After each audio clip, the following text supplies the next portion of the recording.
नमस्कार दोस्तों, विवेक travel tales में आप सभी का बहुत बहुत स्वागत है।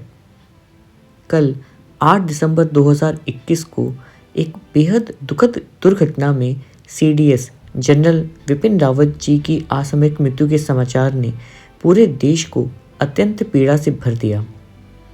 देश का एक ऐसा सपूत जो जीवन के अंतिम क्षण तक देश की सेवा करता रहा, चीन और पाकिस्तान से लोहा लेता रहा, देश की सेना को मजबूत करता रहा और कोल्ड वॉर डॉक्ट्रिन और टू फ्रंट वॉर स्टेज पर काम करता रहा, वो हमारे बीच से इतने हैरतपूर्ण ढंग से चला जाएगा, ऐसा विश्वास ही करना मुश्किल है।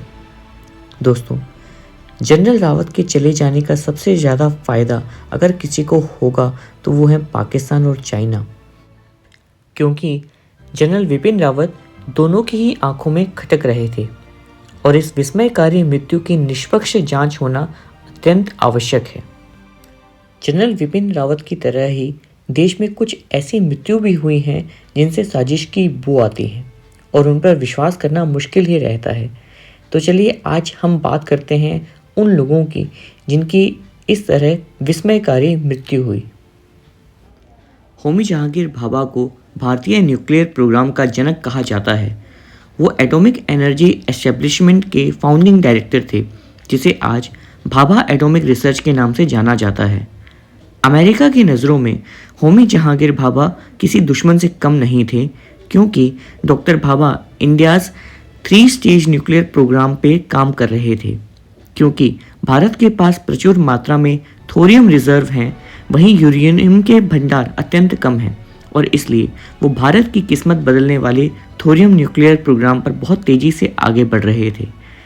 अमेरिका के प्रकाशित हुए CIA के क्लासिफाइड डॉक्यूमेंट से अब पता चलता है कि इसी वजह से CIA ने एयर इंडिया फ्लाइट 101 को एल्प्स की पहाड़ियों के पास क्रैश करा दिया, जिसमें डॉक्टर भाभा की असामयिक मृत्यु हो गई। विक्रम साराभाई भारत के एक महत्वपूर्ण वैज्ञानिक, जिन्हें father of India space programme कहा जाता है। आज इसरो का डंका पूरी दुनिया में बजने के पीछे डॉक्टर विक्रम साराभाई का बहुत बड़ा योगदान है। 30 दिसंबर 1971 को एक SLV डिज़ाइन के लिए उन्हें बॉम्बे जाना था। इसी के लिए उनकी बात डॉक्टर APJ अब्दुल कलाम से भी हुई थी। डॉक्टर साराभाई पूर्णतः फिजिकली फिट थे। उन्होंने उस दिन एक रशियन रॉकेट की लॉन्चिंग देखी, तुम्बा रेलवे स्टेशन का इनॉग्रेशन किया और अपने दोस्त आर्किटेक्ट चार्ल्स कोरिया से कहा कि वो साइंटिस्ट से मिलने के बाद अगले दिन अहमदाबाद चले जाएंगे ताकि फैमिली के साथ न्यू ईयर सेलिब्रेट कर सकें। लेकिन अगले दिन उनका शव प्राप्त हुआ, जिसका पोस्टमार्टम तक नहीं किया गया। राजीव दीक्षित एक BTech और IIT कानपुर से MTech करने वाला एक नौजवान, जो एक प्रखर साइंटिस्ट भी थे और एक सोशल एक्टिविस्ट भी। अपने स्वदेशी मूवमेंट से उन्होंने मल्टीनेशनल कंपनीज की रातों की नींद और दिन का चैन उजाड़ दिया था। आजीवन ब्रह्मचारी रहकर उन्होंने माँ भारती की सेवा में जीवन लगा दिया और भारतीय मूल्यों, सिद्धांतों, आयुर्वेद, गौ सेवा से जुड़े हुए कार्यों में लग गए।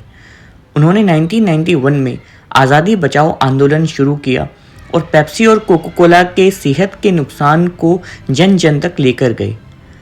30 नवंबर 2010 को रहस्यमयी परिस्थितियों में राजीव दीक्षित जी की मृत्यु हो गई और उनका शरीर नीला पड़ गया, लेकिन फिर भी उनका पोस्टमार्टम तक नहीं किया गया था। लाल बहादुर शास्त्री भारत के द्वितीय प्रधानमंत्री, जिन्होंने जय जवान जय किसान का नारा दिया, जिनके राज में भारत ने ग्रीन और मिल्क रेवोल्यूशन से भारत को आत्मनिर्भर किया, उनकी मृत्यु भी रहस्यमयी परिस्थितियों में हुई। 1965 की भारत पाकिस्तान की जंग को ख़त्म करने की पीस ट्रीटी पर साइन करने के लिए ताशकंद गए श्री लाल बहादुर शास्त्री जी की मृत्यु उज़्बेकिस्तान में हुई। लेकिन हैरानी की बात यह है कि उनका भी पोस्टमार्टम तक नहीं किया गया, जबकि उनकी पत्नी और फैमिली और फ्रेंड्स सब कहते रहे कि यह एक षड्यंत्र के तहत श्री लाल बहादुर शास्त्री जी की जहर देकर हत्या की गई है। हम सभी जानते हैं कि कितनी रहस्यपूर्ण परिस्थितियों में नेताजी सुभाष चंद्र की मृत्यु हुई। तुम मुझे खून दो, मैं तुम्हें आज़ादी दूंगा का नारा देने वाले बोस कहाँ चले गए, किसी को पता नहीं चला। अगर आज़ाद भारत में वो जीवित होते तो शायद भारत के प्रथम प्रधानमंत्री वे ही होते। ऐसा बताया गया है कि 18 अगस्त को ताइवान के एक प्लेन क्रैश में उनकी मृत्यु हुई और उनकी अस्थियां आज भी जापान के रेनकोजी टेम्पल में रखी गई हैं। नेताजी के परिवार के सदस्य आज भी सरकार से मांग कर रहे हैं कि नेताजी की अस्थियों की डीएनए मैचिंग होनी चाहिए।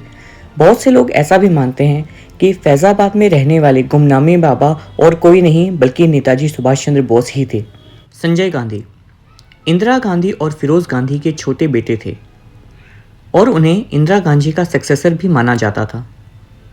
अपने हाईली कंट्रोवर्शियल प्रोग्राम नसबंदी के कारण जनता में भय डालने वाले संजय गांधी की मृत्यु भी रहस्यमयी परिस्थितियों में उनके हेलीकॉप्टर क्रैश होने की वजह से हुई थी। श्री अटल बिहारी वाजपेयी जी को चुनाव में हराने वाले माधवराव सिंधिया कांग्रेस के एक बहुत बड़े नेता बन चुके थे। जिस समय सोनिया गांधी को फॉरेनर होने के कारण विरोध का सामना करना पड़ रहा था, वहीं माधवराव सिंधिया के प्रधानमंत्री के योग्य विपक्ष के नेता के रूप में उभर रहे थे। लेकिन 30 सितंबर 2001 को एक विमान हादसे में उनकी मृत्यु हो गई। सुनंदा पुष्कर कांग्रेस के कंट्रोवर्शियल नेता शशि थरूर की पत्नी दिल्ली के लीला होटल के स्वीट रूम में मृत्यु पाई गई। इस रूम का किराया 10 लाख रुपए प्रतिदिन था। एक दिन पहले उनका ट्विटर पर झगड़ा हुआ था पाकिस्तानी पत्रकार मेहर तरार के साथ, जिसमें उन्होंने एलीक किया था कि मेहर तरार का अफेयर उनके पति से चल रहा है। इसके अलावा भी आईपीएल को लेकर वो बहुत कुछ राज जानती थी। उनकी पोस्टमार्टम रिपोर्ट भी बहुत रहस्यमयी रही और पुलिस ने उनके सुसाइड नहीं बल्कि मर्डर की बात कही। लेकिन आज भी पता नहीं चल सका कि आखिर सुनंदा पुष्कर की मृत्यु क्यों और किन परिस्थितियों में हुई थी। फ्रेंड्स, आशा है आप लोगों को यह वीडियो अच्छी लगी होगी। तो अगर आपको यह वीडियो अच्छी लगे तो इसे लाइक करें, शेयर करें, कमेंट करें और मेरे चैनल को सब्सक्राइब ज़रूर करें। अपना बहुत ध्यान रखिएगा। बहुत बहुत धन्यवाद।